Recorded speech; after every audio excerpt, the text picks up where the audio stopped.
পুরো শেষ একদম মাদ্রাসা পুরো খায় বাড়ি।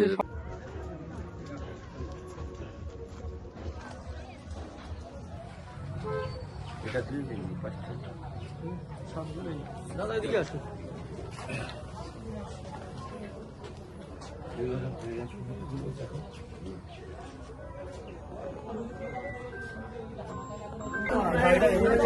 সাবিকুল মোল্লা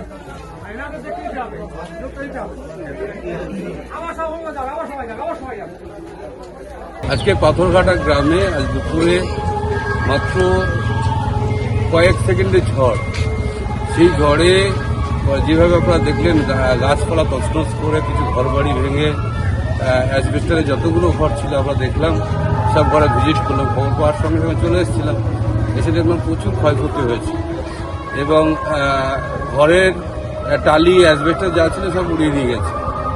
এই মুহূর্তে আমরা পুরো গ্রামের প্রতিটা বাড়িতে গেলাম।